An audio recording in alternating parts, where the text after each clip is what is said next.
Yo, what's up, everybody? Happy Tuesday. Welcome to the ACC show.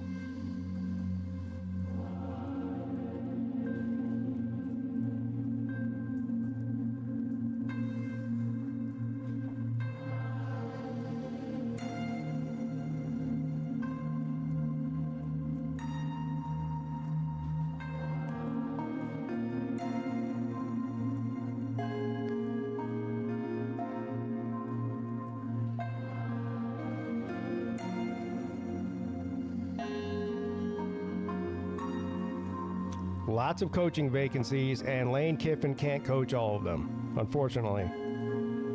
He's going to have to pick one, or just stay where he is.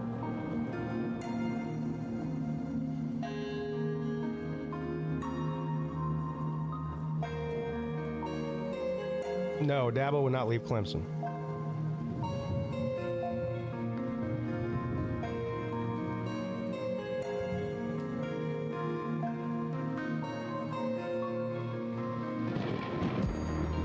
Zero chance of that happening. Why would he? He's got 5 years left on his contract for $60 million. So, or 6 years left on his contract.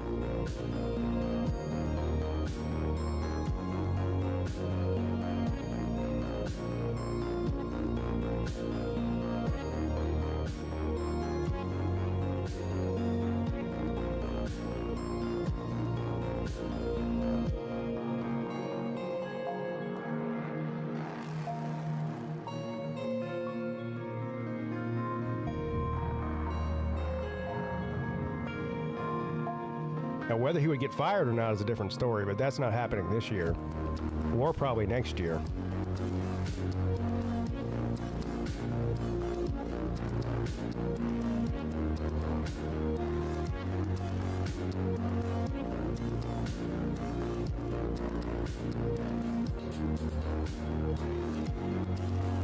The best team in the ACC right now? Well, let's take a look at the rankings. I mean, I have my opinion on who I think really is the best team, but they don't have the best record. Let's see here. Standings.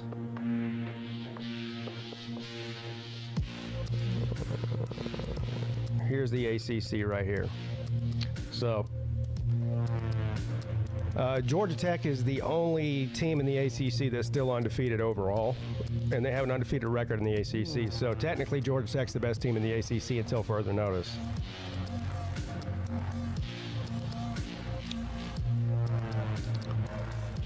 But you have a hodgepodge of teams here with either 0 or 1 losses in the conference. So, Virginia's still undefeated in the conference. Pittsburgh's only got 1 loss in the conference. They're 4-1. Louisville's only got 1 loss in the conference. They've got a win over Miami. SMU's only got 1 loss in the conference. Duke's only got 1 loss in the conference. They play Clemson this weekend in Clemson. And Miami's only got 1 loss in the conference. They have nothing but conference games for the rest of the season, I guess.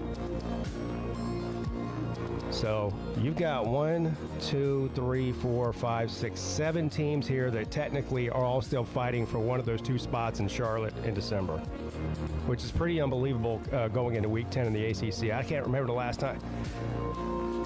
I can't remember the last time it's looked like this, and well, I can't remember the last time. It's been a long time. But I'll tell you one thing, these 2 teams right here, Georgia Tech and Virginia, definitely have the easiest path. And I think Pittsburgh is probably a close second. Actually, Pittsburgh has a couple of tough games. Pittsburgh still has to play Georgia Tech, I believe, and Miami. But ever since Pittsburgh made that quarterback change, back in, what was it, week 5? It was 4 or 5 weeks ago. They haven't lost a game since. And that quarterback looks pretty good. So Pittsburgh's they're no pushover. Virginia can't hang around. Yeah, they've been they've won 3 games in overtime this year.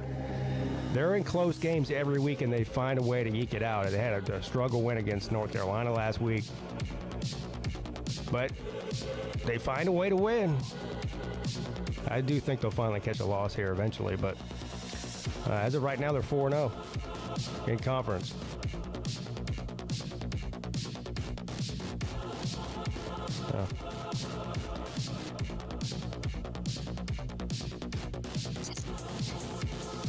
All right, guys, we're going to get the show started for you here in just a second. I got to pull something up here real quick.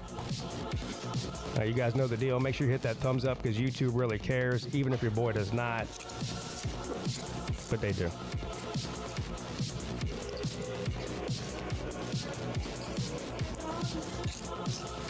No, just Jake.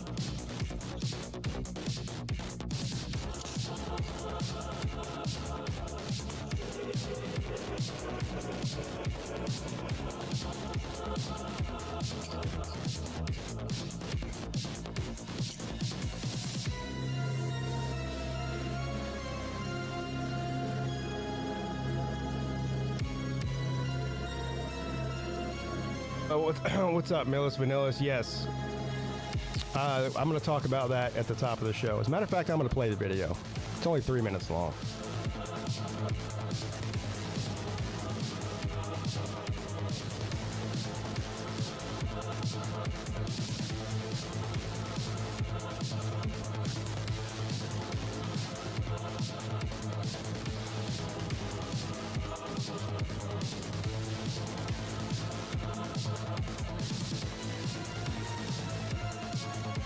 Miami is in trouble. Yeah.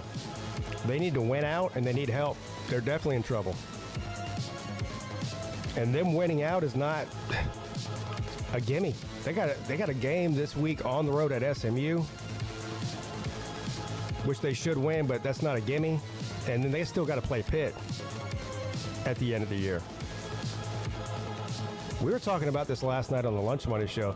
This is Miami's game this week in SMU is the first game they've played this season outside of the state of Florida, and it's week 10. That's an insane stat.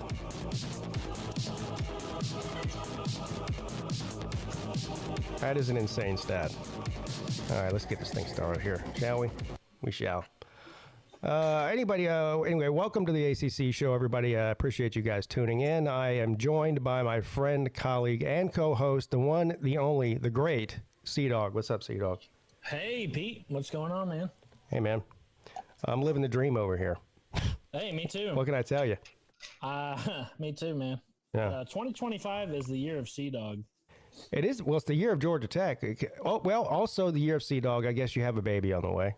Yeah, dude. By the way, when is she going to pop that thing out? Isn't there a due date passed by now? No, it's November 6th, so. But really, it could be any day, you know. Would you say November 6th? Yeah. Okay. Could be any day, though. Yeah. You got your little bug out bag ready? Yeah, I do. Yeah, what you got in there? Snacks. For you, right? Yeah. So the bag's for you, not for her and the baby. Well, they've got their own bag. Oh, so she made the bag for her and the baby. You made a bag for you. Yeah. All right. Well, I guess that makes sense.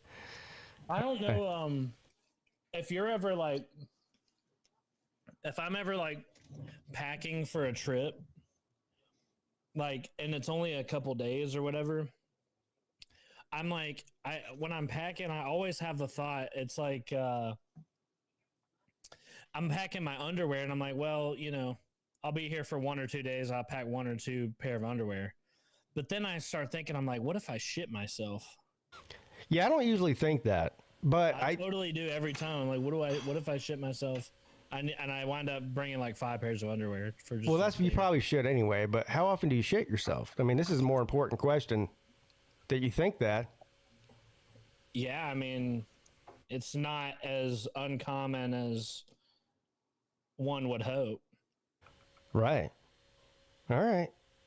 I don't know. If I'm going somewhere for 2 days, I'll usually pack enough clothes for 3 or 4 days just in case something happens where I don't get home in time. But it doesn't usually revolve around me shitting myself. Well, you never know. You know. Well, that's true. You do never know. You never know. I'm going to go ahead and play the Sea Dog Buzzsaw video. It's only 3 minutes long. Do you mind if I play it? Not at all. All right. So this is another Sea Dog spectacular video that he made with the one and only Buzzsaw. So here you go.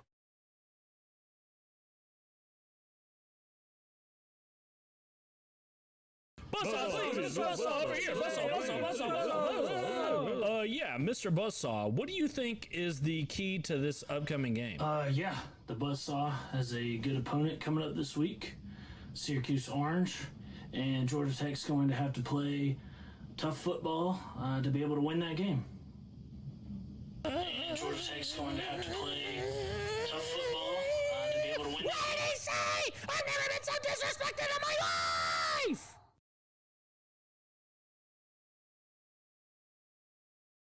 All right, the Buzzsaw's ready for your average run-of-the-mill ACC game as scheduled.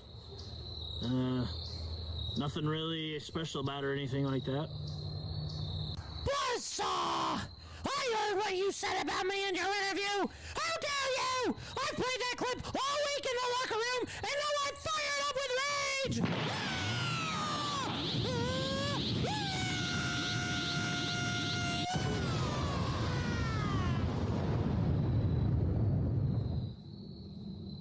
When you talk about Syracuse, you keep your mouth shut! Do you understand?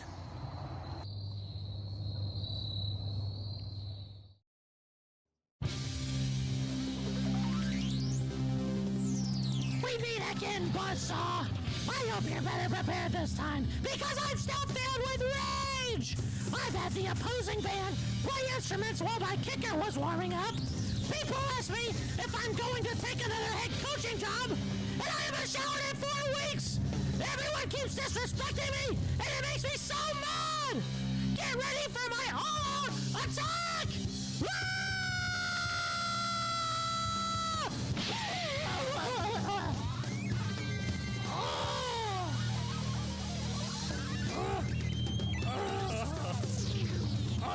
I don't understand.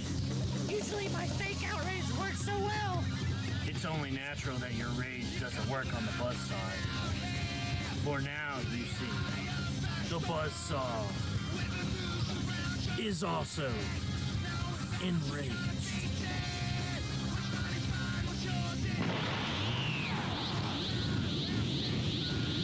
No! I'm the king of getting pissed off about random things! I'll kill you!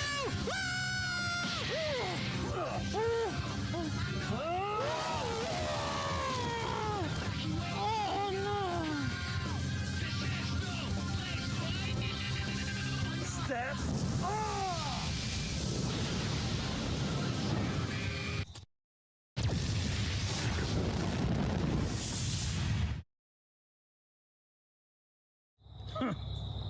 Bring the Buzzsaw a real opponent.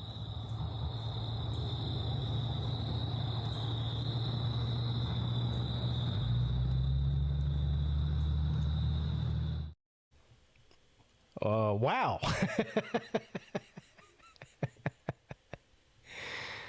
Oh, that was good. My favorite part of that is when you said, or I'm sorry, when the Orange said, "I'm the only one that can get pissed off about," what did he say? Penalties? About random things. About random things. Oh man. Yeah. Yeah. So I would imagine that everybody that's watching is subscribed to Sea Dog. If you're not, that's what you're missing out on. Right there. Now, we only get to see the Buzzsaw every once in a while, but every time it's a treat. Well, I'm hoping that you can see the Buzzsaw at least one more time before the season. Well, we'll definitely see the Buzzsaw if you win the ACC. Yeah. Or maybe even if you just make it to the ACC championship game. Well, obviously the Georgia game too is huge this year. So, oh yeah. I don't know. I'm gonna do as much as I can. We have a first-time viewer here tonight. Well, that was a good introduction for what Yeah. we're all about here at the ACC show. Yeah, the ACC show is one of a kind. Wolverines, what was it? Wolverine Gage says, hello, my first time. Well, here you go, buddy.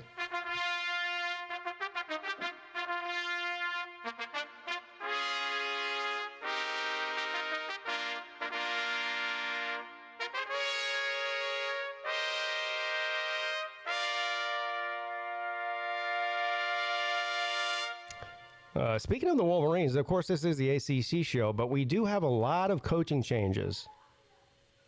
The coaching carousel this year is insane. It is insane. Is Michigan on that list? I mean, Yeah, they could be. Yeah. they could be at the end of the season anyway. I don't think he'll get fired during the season. Actually, I don't know anymore. I used to say that, but you never know anymore. I'd like to pose a question, Pete. Yeah, okay. If the SEC is so good, how come half of their coaches are fired? Well, because they just play such a tough schedule. Yeah. That could have, of course. But what was I thinking? Well, well, first of all, I understand all the firings so far. Yeah. Yeah, I do. I mean, well, let's go down the list here. So you got Arkansas. Sam Pittman got fired. That's not surprising at all. They're just terrible. They haven't really gotten any better since he took the job over. He was there for what, 4 or 5 years. Yeah. I'll at least give them credit. They didn't fire him after 2 years or whatever. But Well, he was pretty. He had a couple pretty decent years where they won 9 games or something, 1 or 2 years. Maybe 1 year they did. I'm not even sure they won 9. Back when they had, was it Malik Murphy? Yeah. Or no? No, it was another. The Brian Kelly one does not surprise me at all. I think that they were looking for a reason to fire him. I really do. I mean, I don't. Yeah, I mean that was a strange hire to begin with, and it was just clear that. I mean, it was clear that it wasn't working. He wasn't a fit, and he wasn't even as successful as he was at Notre Dame, which they were hoping he could achieve more than he did at Notre Dame, but he wasn't even able to get to the same level as he was at Notre Dame. So yeah, I mean, just didn't work out. That, and he's just, nobody likes him. I don't think the players like him. I don't think the coaches that he hires like him particularly. Did you see the audio and the video of this last game where he was yelling at the coach on the sideline, one of his coordinator or position coaches? That's going to cost you your job. Yeah, he's like, that's the kind of shit that will get you fired. And then he got fired. Yeah. The memes have been hilarious on Twitter about all the accents of where he would. Oh yeah, they're great. Take his next job. Yeah, if he takes the UCLA job, he sounds like a surfer guy. If he takes the Rutgers job, he sounds like an Italian, working at a pizza restaurant. Yeah. Yeah. He takes the Boston College job, he sounds like, park the car. I'm walking here. Yeah, walking here. Yeah, those are great. But so I understand that firing. And really, I mean, if you think about it, what's LSU's best win this year? It's not just the fact that they lost 3 games. It's the fact that they haven't beat anybody with a pulse. I mean, their best win is probably Clemson. Yeah. And then Clemson's no good. So LSU's cutthroat, man. They have little margin for error there. Obviously, I understand the Billy Napier firing. I mean, we all saw that coming. We saw that coming before we saw the Brian Kelly one coming even. Yeah, that was bound to happen. There's a bunch of other ones that are, Hugh Freeze. Probably more than half of the fan base is done with Shane Beamer at South Carolina, although I'm not sure he's going to get fired. I don't think they should fire him. It's his first bad year. People are so impatient. Like, nobody's allowed to have a bad year or even a mid year. I don't know. Well, I don't think I don't think he's going to get fired anyway, whether they want him to or not. He is or should get fired. I guess there's a possibility he could pick up and go to Virginia Tech, but I don't think he will. Yeah. There's a lot of speculation about that. I don't think Shane Beamer wants to coach at Virginia Tech. I know it sounds weird. He's an alum there. His dad coached there forever. And I think the reason that his dad is a legend there is the reason he doesn't want to coach there. He wants to be his own, build his own thing, not be, for the remainder of his career in his dad's shadow. And then imagine this. This would be even worse. Imagine he goes to Virginia Tech and fails there. Yeah, that's even worse. Like, you'd rather fail somewhere else than when your dad was a legend at. Yeah, you're not guaranteed anything when you move. You can be madly successful, like name an example. Luke Fickell, for example. He took his team to the playoffs and he can't get to a bowl game at Wisconsin. Yeah. Also, I would say South Carolina is a better job than Virginia Tech. I think so too. I hate South Carolina, but I think it's definitely a better job. Yeah. Well, they're closer to being good than Virginia Tech is. Right. Exactly. So here's a good. They're coming off a 9-win season. I think that's he's overperformed every year that he's been there, except for this year. So I think they need to be a little more patient. I understand Brian Kelly's won a lot of games. He's the winningest coach, quote unquote, in the history of Notre Dame, because he was there. For how long was he? It was over 10 years, right? At the head coach of Notre Dame, never won anything big, but he won a lot of regular season games, so that's why he gets that. That's why he gets that label or that stat, but. Seriously, if you're a serious big program, if you're Penn State, if you're any of these other big job openings that are going on right now, I guess maybe Virginia Tech, but how many of these teams would really want to hire Brian Kelly right now? First of all, if the Clemson job came open tomorrow, which it won't, but if it did, I wouldn't want Brian Kelly at Clemson. There's no way. Yeah. I mean, he's so unlikable. Right. So, anyway, speaking of Virginia Tech, we'll talk about last week's games, then we'll go into next week's, or this week's games, rather. Speaking of Virginia Tech, they took a home win against Cal. Cal had back-to-back weeks of Friday night games. They were at home the previous week, then the last week they were at Virginia Tech. So that's not ideal. Usually when these ACC teams get Friday night games, you trade a short week for a long week. So in other words, you agree to play a Friday night game, but that means you have 8 days before your next game instead of 7 or 6. Yeah. They got back-to-back Friday night games, and that involved having to travel 2,500 miles to Virginia Tech. So I don't know, but Virginia Tech found a way to win this thing in double overtime. I don't know. Did you see any of this game? No, I didn't watch it at all. Yeah, I didn't either. Rec Talk streamed it, I think. No, I don't think Rec Talk streamed anything. Maybe he did. I think he did. Maybe he did. This game didn't matter at all for anything, I don't think, except for maybe us. Like, if in the tiebreakers, it helps us that Virginia Tech won a game. It helps our strength of record or whatever. Yeah. That's it. Right, yeah. So nothing much to talk about there. Cal has been an up and down team. But losing that game pretty much was the nail in the coffin for them. Syracuse at Georgia Tech. I'll let you talk about this one. This was an absolute beatdown, 41-16. Yeah, dude. I never was in doubt before the game. You know me. I've been a nervous wreck this whole year. Going into every single game, I tell you not to bet on us. I tell you that I'm shaking in my boots, that I'm scared of freaking, getting upset that we're going to crap our pants. Never was a doubt in my mind about this game, though. After the freaking circus that Fran Brown has introduced to the ACC, he had this one coming, dude. He made a whole big freaking stink last year. Everybody remembers. Well, I mean, we all just watched the video. Obviously, I made a video about the storyline of this game. And we got our revenge, and it was sweet. And look, it could have been worse, man. We took a knee on the. They only had one non-garbage time touchdown, and we took a knee on the 5-yard line to end the game.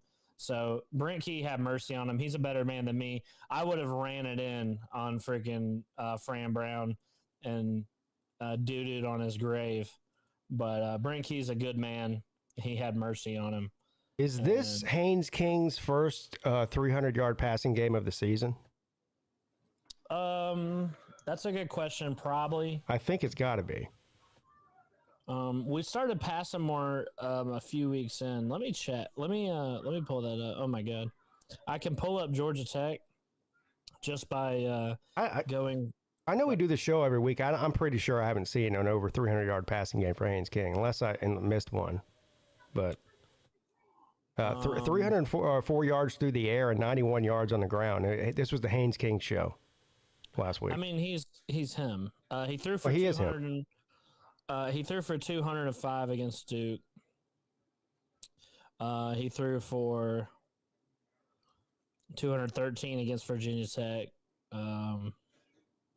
So yeah, I mean, this is probably his first 300-yard game. Well, Syracuse has had a terrible pass defense all year, but when Angeli went down, that was a nail in the coffin for their offense too. So they've just been, ever since the Clemson game, they've been terrible.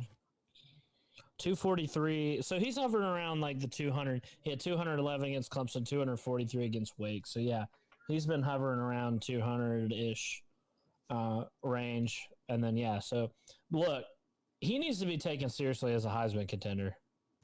I think he is. I think in the odds he's third or fourth right now. Have you seen this graphic? And I don't understand why. But rushing quarterbacks are not taken as seriously. But the thing is, he can do both. And if you look at total offense per game for each of the Heisman front-running quarterbacks, you have Mendoza with 264. This is per game. Diego Poverty at 269. Julian Sayin has the same. Ty Simpson at 282. Haynes King at 304. That's total offense per game for the team. So he leads the country, or at least leads the Heisman hopeful quarterbacks. With total offense. I think he should be up there. I don't think he's going to win it. Now, what would have to happen? He would have to absolutely destroy everybody in the path, and then have a huge game against Georgia and win the game for him to be considered for it. If he does that, he'll be considered for it. Which I think should happen. He should at least go to New York, but it's like you talk about a team that brings value to a player that brings value to his team, and Haynes King is that dude. He's the freaking identity of our team. Oh yeah, he's the most football tough freaking player you'll find. He's extremely lovable. If there was a fan vote, I'm sure that he would be near the top as well. I don't really think anybody hates Haynes King. I like him, and I'm not even a Georgia Tech fan. Everybody loves. Yeah, everybody loves. I've even seen Georgia fans that say they like him. Yeah. So that tells you all you need to know about that. He needs to be at least invited to New York. But I think if we do win out, it'd be a shame if he didn't win it over somebody like maybe. If he loses it to Ty Simpson, I'm going to crash out. Just saying. Yeah. He'll be taken more seriously when Georgia Tech plays top 40 team and puts up numbers. Well, he played Georgia last year, who was a playoff team, and he put up numbers then, didn't he? He ran all over it. He did whatever he wanted to Georgia. He's going to do it again this year. It's Georgia fans are not smart enough to be scared of Georgia Tech. It's really mind-boggling after after they barely scraped by the skin of their teeth last year. They somehow have all the confidence in the world that they're going to blow us out and it's going to be no problem. I don't know. Yeah, I don't think so. You can't use critical thinking. But even if you don't think we play a tough schedule or whatever, we're overrated or whatever, we save stuff for that game. We save plays. We do, we put. Should I pull up Haynes King's numbers against Georgia last year? Yeah, dude. I mean, they're insane. They're drooling fucking idiots. Georgia fans are. They're drooling idiots, and so they're not gonna know until they see Georgia losing at the end of the year to Georgia Tech. That's what it's gonna take. But he ain't played no one this year. But you said the same thing about him last year, and you were 8 overtime, barely won in 8 overtimes against them. And we were a worse team last year, right? So I don't know, man. They're if I was Georgia, I wouldn't be just super confident about playing Georgia Tech this year. It's like he just said, they're a better team than they were last year. I'm not sure. I think Georgia's about the same as they were last year. Defensively, I think they're worse. They might be a little bit better offensively. So I don't know. It's probably kind of a wash for Georgia, but they're not smart enough to be worried about that game, but they'll find out. But yeah, Georgia basically pinched off a turd called Fran Clown. Of course, he was he's a Kirby coaching tree. Yes. Coach. So he pinched off a turd, and now he's running amok in the ACC, irritating everybody, pissing everybody off, starting beefs. Leave it to the Georgia guy to come in and be the most annoying coach in the ACC. I'll tell you what, I don't hate Fran Brown as much as you do. I think he's funny. And of course, him and Dabo have a love affair together. So, let me ask you this. Would you hate him if he had done the same thing to Clemson? Probably, yeah. So, I mean, and of course he's going to kiss up to Clemson. He did the same thing with us this year. He didn't have any fake beef or fake outrage to conjure up this year because he knew what was coming, which was an ass whooping. He knew. I think he's a good coach, though. I just think that it's hard to win at Syracuse. I think he's a good coach. I just think he's fucking annoying. Yeah. Well, I don't know. I mean, he's eccentric. Like the whole no showering if you lose thing is weird. I mean, he talks like he's asked about tampering players, and he goes, "Yeah, don't let me find out, because I'm gonna see you." Like, what are you gonna do? Yeah, he's gonna beat somebody up. Another coach's ass for taking your players. Like, shut up. You're not gonna do anything. Yeah. He's like a fake thug, gangster, poser, loser, clown, and he deserved the fucking beat down that my Jack has inflicted on him this past week. Well, look, if you're a top 10 team, which Georgia Tech is ranked in the top 10, when you play a team like Syracuse, you should blow them out, and that's what you did. So I don't know if people you say, okay, well, it's just Syracuse, they're terrible. Well, they blew them out. They're like they're supposed to. So I don't really know. Jackets have been handling business. I was worried about, the stat. Key was 7 or whatever and 1 against ranked teams. But he was 8-8 against unranked ACC teams going into the year. So clearly we had a problem, playing down to our competition, but that's not the case this year. We're handling business. So that's exactly what I wanted to see. Our team is different mentally. But we are in uncharted territory. Anything could happen if we slip up at any point. So just taking it 1 week at a time. Yeah. Well, right now, 1 week at a time, you guys are undefeated. So we'll see if that continues. Moving on to Stanford at Miami. This was an absolute destruction, 42-7. Now, Stanford is one of the worst teams in the country. But for anybody who actually watched this game, and I did watch this game, unfortunately, Carson Beck did not look good in this game either. That's 2 games in a row. Now, it wasn't like when he played Louisville and threw 5 interceptions, but he did not look good in this game. You look at his stats, it was 189. I know they took him out late in the game, but 189 yards. He just, I don't know what's going on with Beck. He looks more like he did at Georgia last year than he has in the first half of the season this year at Miami. I don't know. I mean, he gets the yips. He has games where he just completely shoots the bed. But I don't know. It was funny how they were tied at halftime, but obviously they poured it on in the second half. I don't know. Maybe they were hungover from last week's loss still or whatever. Didn't they have a bye week, or am I wrong? I don't know. But yeah, they did. Yeah, didn't they? I can't remember. I don't know. I can't remember, but yeah, Carson Beck is good for that. And it could be, I mean, it could be that he's mentally broken and he had the bad game against Louisville and now he's just broken. He's like, oh God, I'm back to sucking. Like, it's over for I don't know about all that, but we'll see. I mean, we'll see. Miami's in a bad spot in the ACC. They're like last of all the one loss or undefeated teams or whatever. If you look at Louisville, Georgia Tech, Virginia, Miami. Yeah, well, they've got to win out probably, and they don't control their own destiny. Even if they do win out, that's the worst part for Miami. Right. Because and a lot has to fall into place for them to actually, even get into the ACC championship. Like Virginia has to lose 2 games, right? Or no, I mean Louisville has to lose another game. Virginia or Georgia Tech has to lose 2. So I don't know. The tiebreaker they might get in with the tiebreaker because me and Rec Talk were looking at the tiebreakers last week. It's a mess.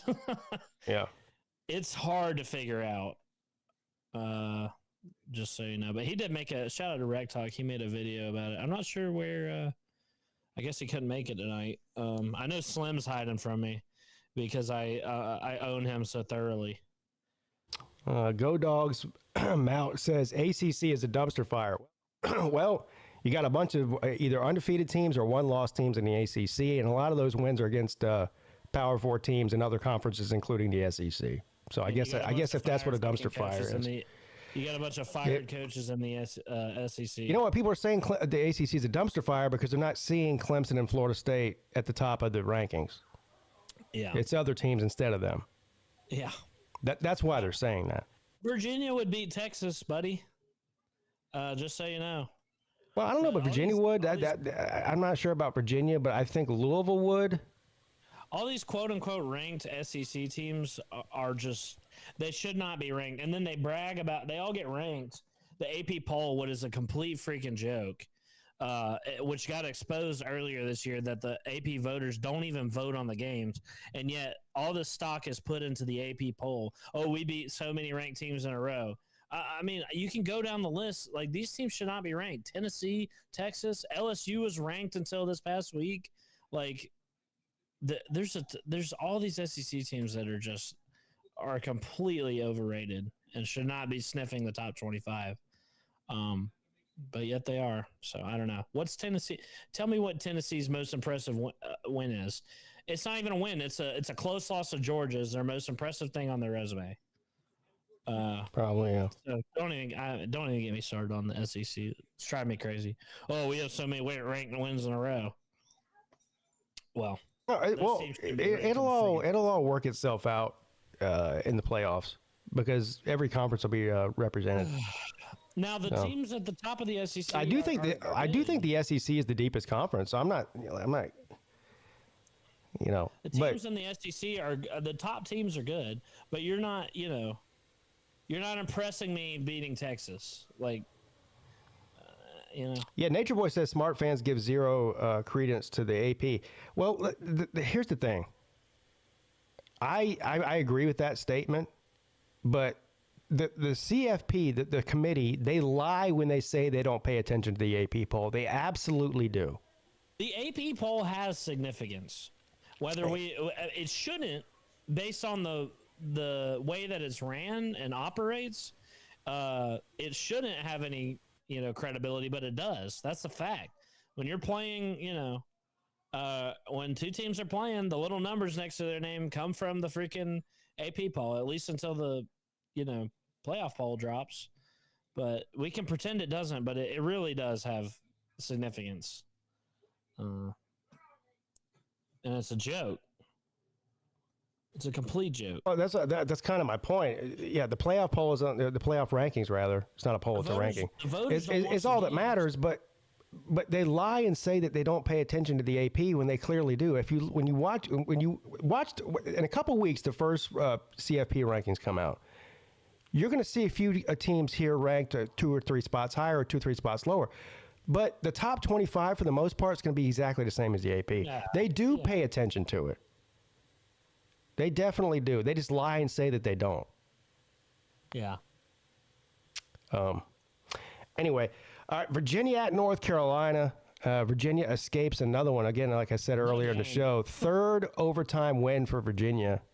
They still remain undefeated in the ACC. Their only loss of the season is back in week 2 to a terrible NC State team. I don't know how the fuck that happened, but it did. I don't know, dude. But anyway, they're skating on thin ice, but they're currently sitting at second place in the ACC right now because they haven't had an ACC loss yet.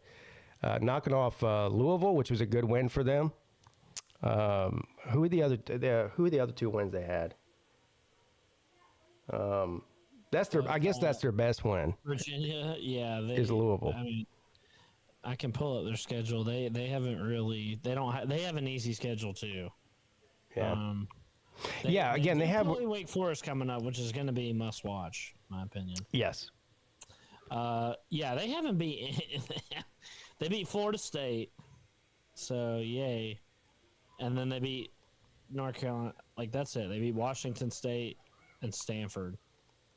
Yeah, they beat Florida State. That's right. That was Florida State's first loss of the year. That was their first overtime win and Florida State's first loss. Yeah. That started the dominoes falling for Florida State when Virginia beat them. Yeah, that's right. Broke Florida State. Yeah. Yeah. Well, I guess Florida State's been broken for a long time. But, man, they skated on thin ice against a bad North Carolina team. And, honestly, I don't blame Bill Belichick for anybody who didn't watch this game. It went to overtime. Virginia got the ball first, scored, kicks the extra point, goes up by 7. It was tied at 10 to end the regulation. Virginia goes up by 7. North Carolina gets the ball, scores, and instead of kicking the extra point, they elect to go for 2 for the win or the loss. And he was literally a foot short of the goal line on the 2-point conversion. So North Carolina loses yet again. I don't blame Belichick with the season they've had and the way they were playing in that game, honestly, for doing that 2-point conversion. You know, I mean it's sometimes it's nice to just get it out of the way. I think Wake Forest did the same thing in our game against them. They did, yeah, they did. And it works or doesn't. It's not like a bad decision. It's just deciding to either win or lose the game right there. That's all. But yeah, what a game. And it couldn't have been any freaking closer either with the way that he was just not quite able to it was a foot or less. But it was he didn't get it. No, he definitely But didn't. it's as close as you can get without getting it, Yeah. It was ridiculous. All of that, that would have been nuts. But the Virginia, what in the world are they doing, screwing around, almost losing to North Carolina? Is what I'm wondering. Yeah, well, I guess they're new to the whole success thing. They're Virginia under Tony Elliott. But there is something to be said for a team that wins close games because a lot of teams, whenever they're face adversity, they fold like a lawn chair. I'm a fan of one of them this year. Yeah, so I know. Yeah. Well, shout out to Virginia. They're still alive and kicking. Number 2 in the ACC rankings. Well, I hope we get Virginia in the ACC title game. I'll go ahead and say that. I don't know, man. You don't want to have a close game with them. No. I don't know. I feel like of all the teams we could beat Virginia. I'll tell you who I want the least is Louisville. We can't beat them or whatever. 7-1 or whatever Brent Key's ranked record is versus ranked ACC teams. That one is Louisville. They've beaten us both times that we played them under Brent Key. So they're also I think if they were to make the ACC championship game, they'd have a hard time being not favored against whoever they play. Virginia would have to lose 2.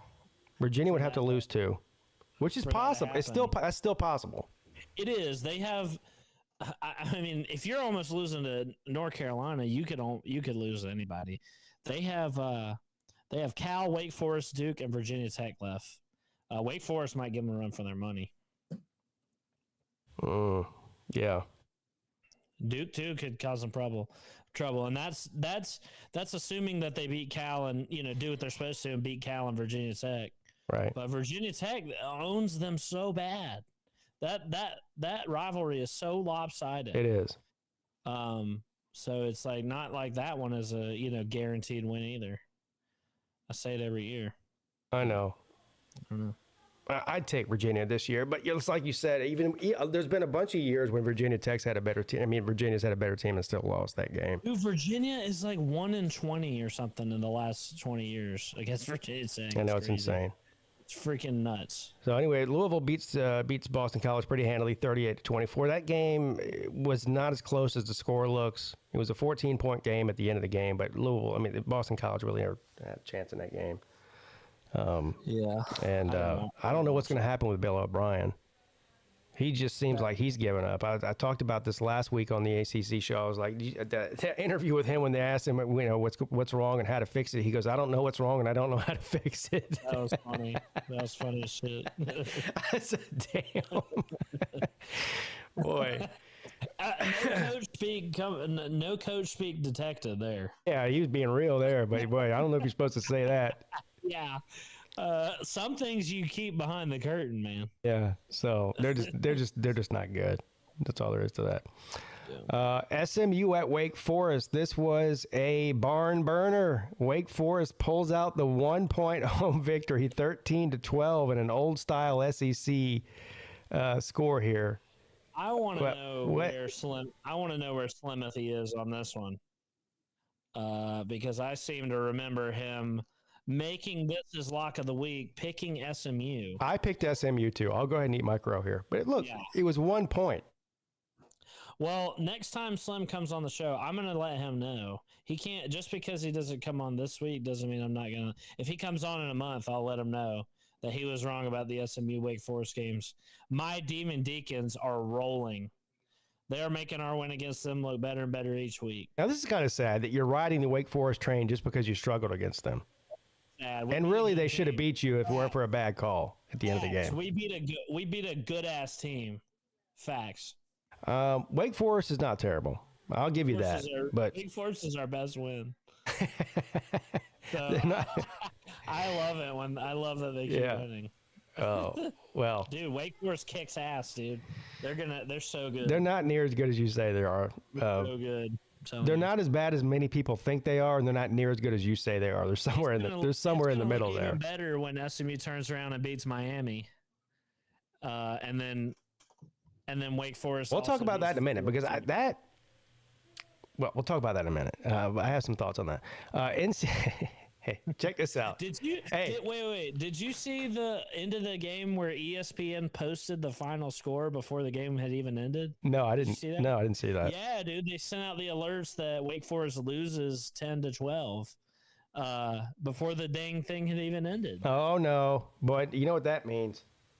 Conspiracy nuts coming out of the woodwork. Wake Forest, dude. It's scripted. It's scripted. Was it? Hold on now. Was it on ESPN? That would make it worse. Yes. Oh no! ESPN already knew the final score before the game ended. And it's like, dude, they turned the ball over on their own too. Like they're down 2. They could easily get a safety, or what wound up happening? They get the stop, and then SMU had to punt, and they catch the ball. They return it to about their, the SMU 40, and then they just kick a walk-off field goal. That's exactly what happened. Like, that's crazy that they sent that out too early, but I had to mention that. That was funny. Yeah. Well, I don't know about all that, but NC State at Pittsburgh. Look at the score of this game, Sea-Dog. Look at it. Dude, Pittsburgh What'd I tell you? I'm definitely nervous for that Pittsburgh game. Should be.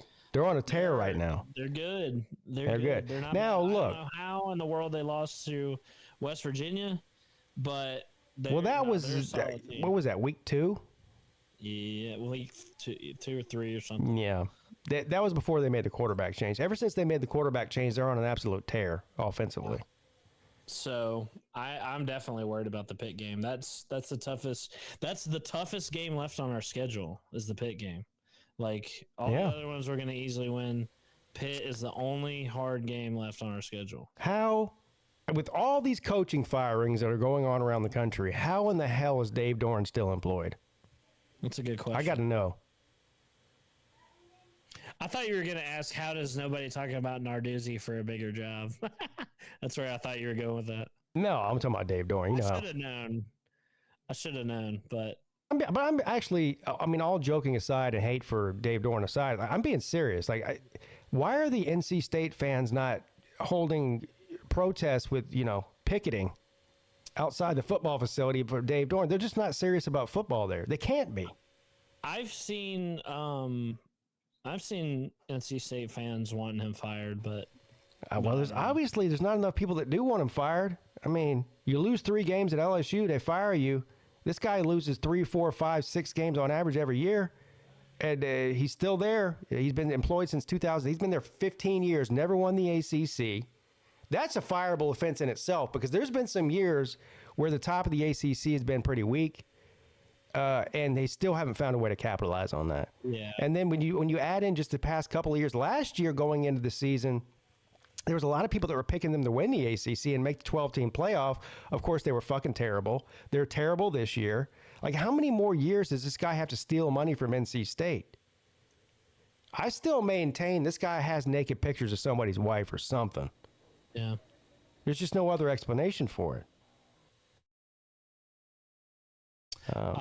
Before the show, I saw that there was a NC State fan. Do you recall the Florida State fan that promised to eat dog shit out of a red Solo cup? Out of a red Solo, yeah. So I have an NC State fan here says that if NC State beats Georgia Tech, he will eat the dog shit. What? Yeah. A Georgia Tech fan? No, an NC State fan. Oh. If NC State wins, he'll eat the dog shit? Yes. That's weird. It is, isn't it? Well, you got to pick the most unlikely scenario in that case. Well, I guess, but still. But I don't believe him. Well, he either has to do that or delete his account. He'll just delete his account. There's no way anybody that's even halfway sane would eat dog shit. That's what the Florida State guy, or that's what the Florida State guy did, yeah. But everybody's blaming the Florida State guy for the failure of FSU. No, the failure of FSU is Mike Norvell's fault, not the dog shit guy. I think it's the dog shit guy's fault. I think he needs to eat that dog shit if they want to get any better. Otherwise, they're cooked. This guy, everybody was like, "Yeah, you're just going to delete your account." He says, "No, if I don't do it, then we'll never fire Dave Doeren." Damn. Yeah. Well, he should be fired.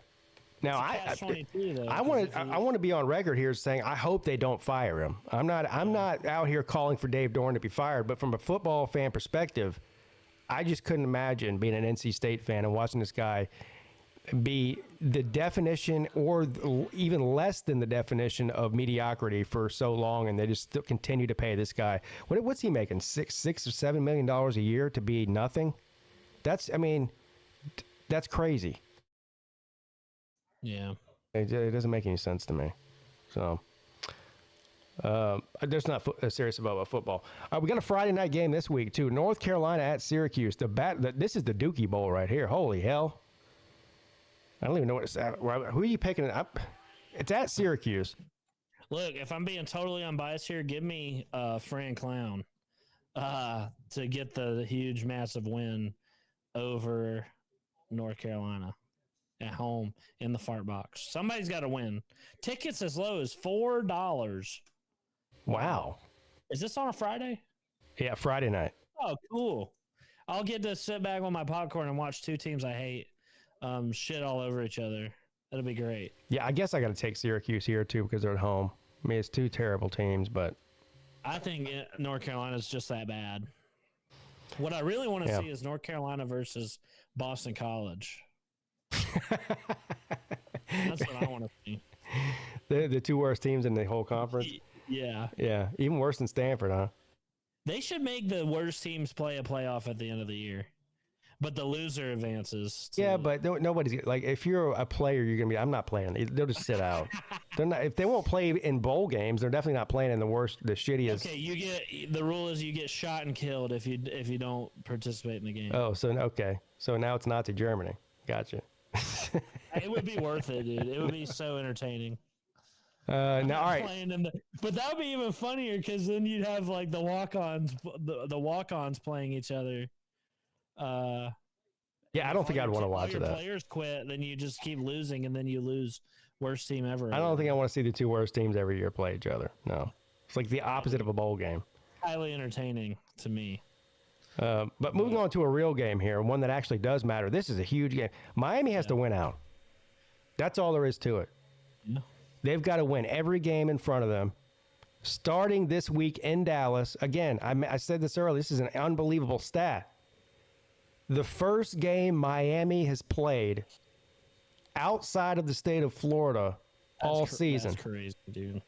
That's like Georgia level. Georgia never leaves the state of Georgia.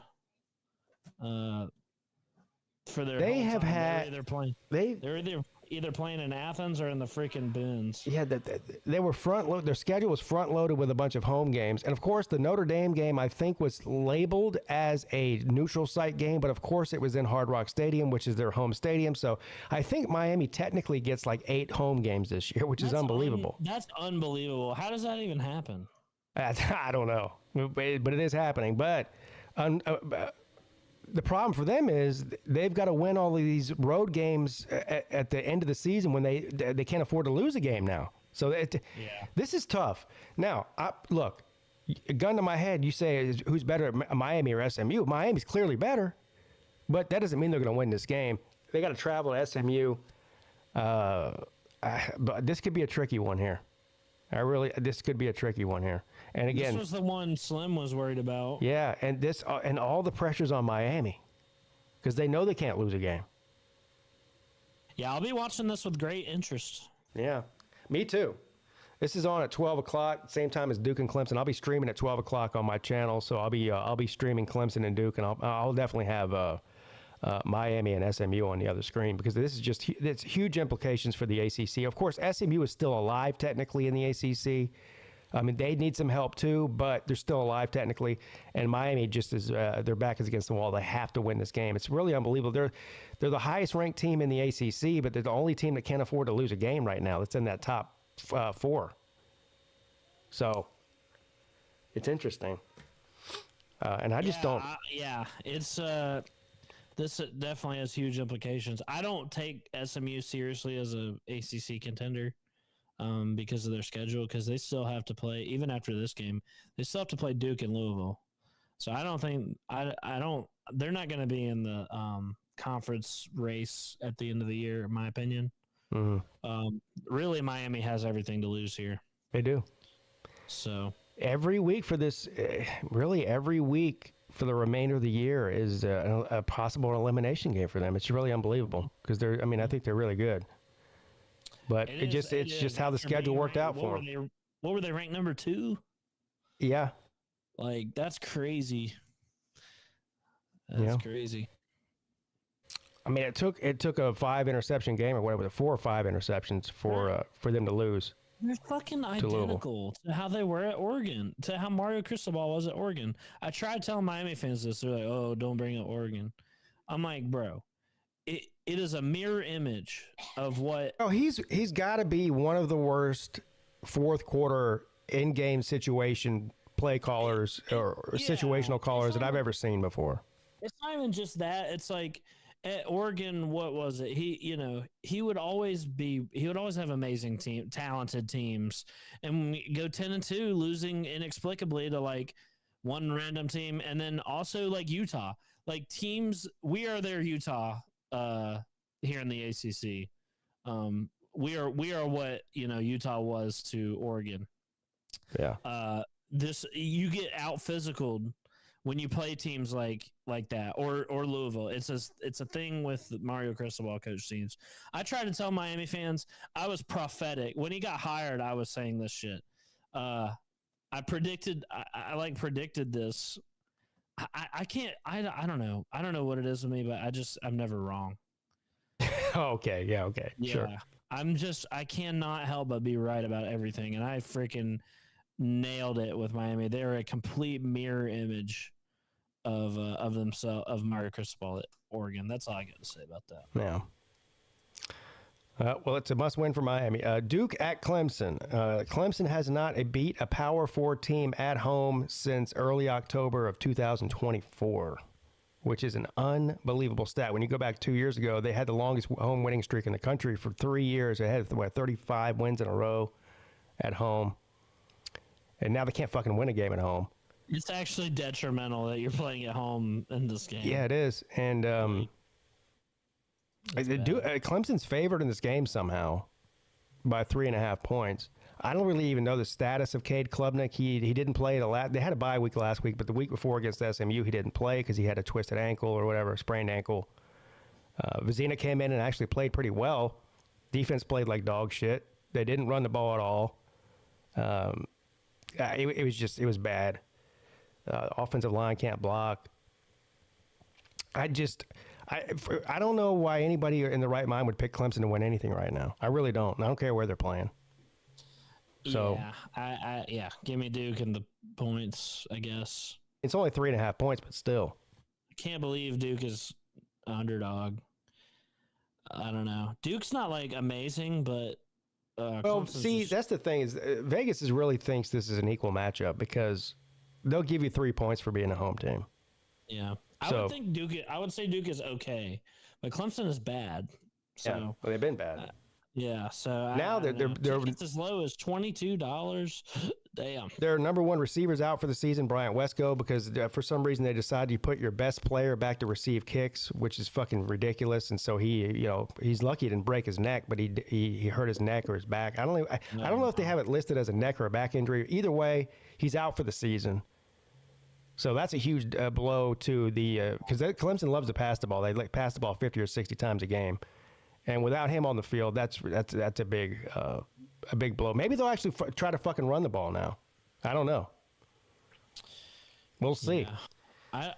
I never thought I'd see a team fold like that under Dabo Swinney, like they have. They're having a really bad year. I know, it's his worst year since 2010. So 15 years. Yep. Yeah, it's the same story every week with them. It's I think we've probably said all we can say about Clemson. Yeah, I don't have anything to add to that. we know exactly who Clemson is at this point in the year. year. They're just not good. Some teams, the jury's still out, but I think we have a good idea. Yeah, they're not good. So I wouldn't pick them to win anything at this point. Major changes needed at Clemson in the offseason. Yeah, we'll see what happens. Like he needs to do some soul searching. Yeah, I even have I never root against. I'm not going to root against Clemson to lose just so that I can prove a point, whether about my opinions or to get people fired. I just don't have it in me to root against them. You know what I mean? I'm sure you're the same way with Georgia Tech. Oh, I literally, yeah, dude. But I have seen people in my comment section, particularly on my Clemson videos, that are like, "Hey, man, I kind of hope they lose every game so that hit rock bottom and so real changes will be made." And yeah, I guess I understand that. I'm not built that way. There's no way. Like somebody even said they hope they lose to South Carolina. I'm like, fucking no. Yeah, no way, dude. I mean, they probably will, but I'm not rooting for that. I mean, I think at this point, you're worse than you. Like you said, it's your worst season since 2010. Like the point's been made that there needs to be major changes. Exactly. I think the point's been already made. Yeah. Yeah.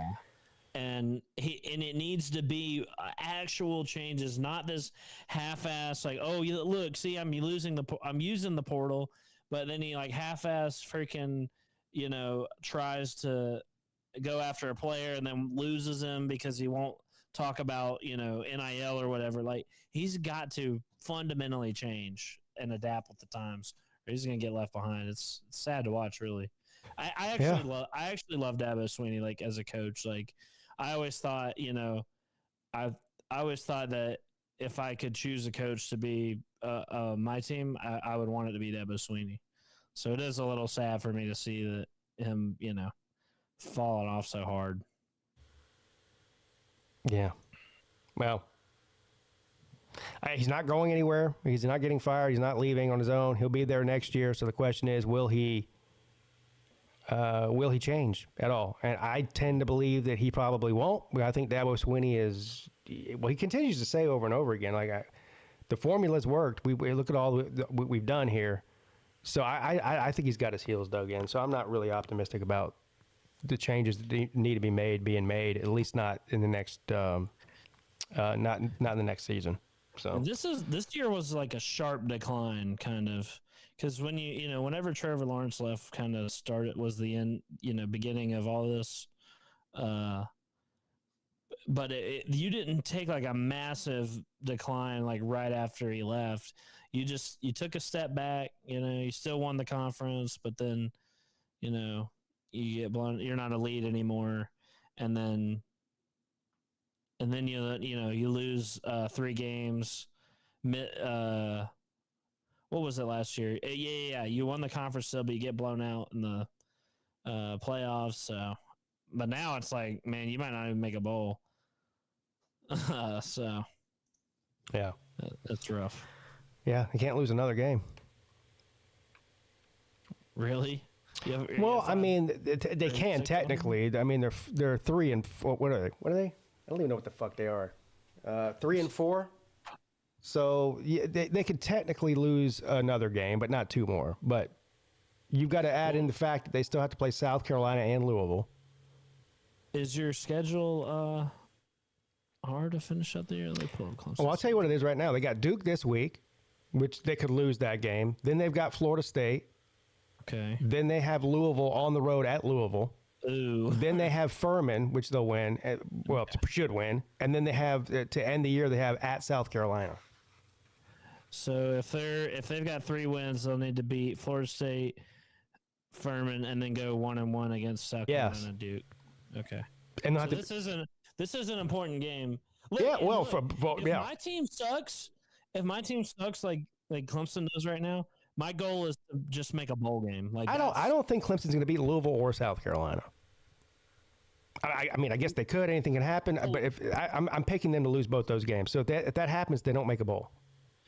You can chalk the Louisville game up to an L, but as for South Carolina, I don't know. South Carolina's kind of bad too. But if I'm a horrible team, like at least it makes me feel pretty better a little bit to get to a bowl game, maybe even win it. Even if it's the Mayo Bowl or whatever. Imagine seeing Dabo getting covered in Mayo. Well, at this point, I'll be happy to see him play in a bowl game just for the entertainment purposes of it. Yeah. But yeah. Anyway, you're in like Birmingham Bowl territory. Whatever. We can play the Bahamas Bowl. Give me a reason to go to the Bahamas for no reason.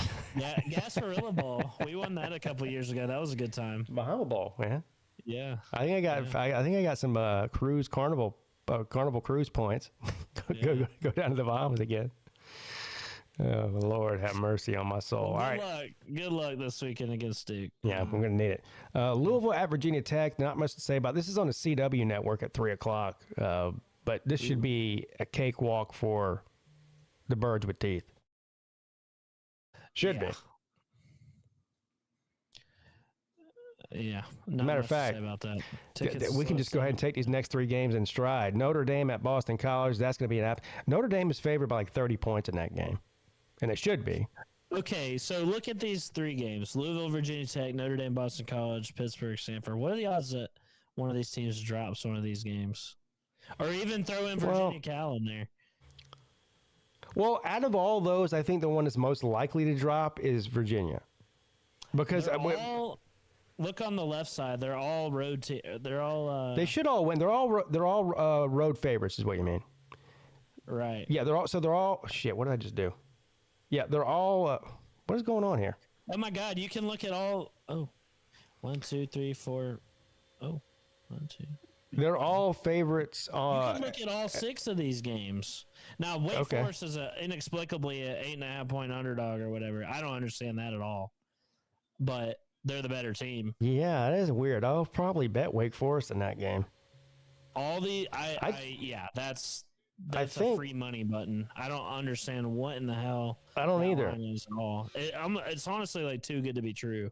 And it's a primetime game on the ACC network. Here's the thing about Florida State. That stadium might be half empty at kickoff. I'm being serious. The fans have checked out. Yeah. And I don't blame them. I mean, this is 2 years in a row of this shit. Yeah. And even if it's not half empty at the kickoff, if they get down by 7 or 10 points, and in the second or third quarter, that the stadium will be completely empty. Like they're sending, and they're doing what fans should do. They're sending their message through their pocketbook by saying, we're not going to come and spend X amount of dollars taking our family to these games when you put this kind of product on the field. I don't blame them. Yeah. So, but look, Wake Forest could definitely beat them. If we're none of these games are particularly interesting. What you have on the screen right now, why don't you go down the list of what you think are the most to least likely to get upset? Because they all line up nicely here on the left side of teams that should win, going on the road to teams that should lose, but odds are that won't happen. I think Virginia. Virginia is most. Virginia's got it. First of all, what we talked about, they have skated on thin ice. They've found a way to win a bunch of very close games. They've got 3 overtime wins. They struggled against North Carolina last week. Now they got to travel 3,000 miles out to Cal. Yeah. I think I still think Virginia's better than Cal, obviously, and they should win this game. But out of all of these, the most likely to lose would be Virginia in this situation, I think. Yeah. I think Pitt's in a similar spot for that same reason. Although Stanford is worse. No, I think Pittsburgh's going to beat the ever-living shit out of Stanford. I do. Yeah. It's just rough, man, going across the country in the middle of the season. I don't know why. I still just cannot believe we have these stupid. It is so stupid. I believe in Pittsburgh, though. I think they're one of the scarier teams in the ACC right now. I would say the next less likely team to drop would be Wake Forest on this list. Yeah. The least likely to lose is got to be Notre Dame. Well, you're putting Wake Forest in there, but they're technically an underdog. Yeah, but they should win.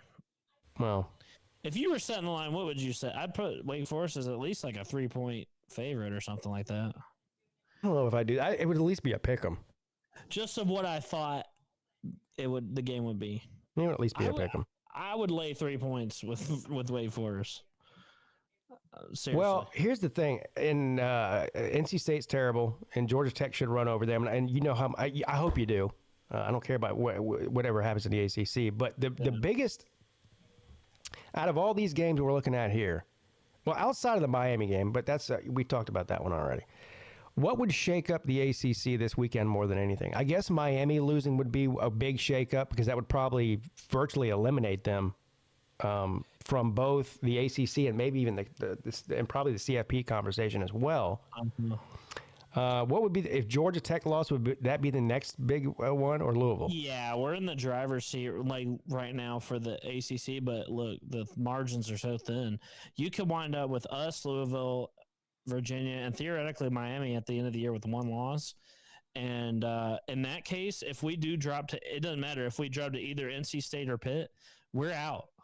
Like me and Rick looked at the tiebreakers, and we don't have the strength of schedule.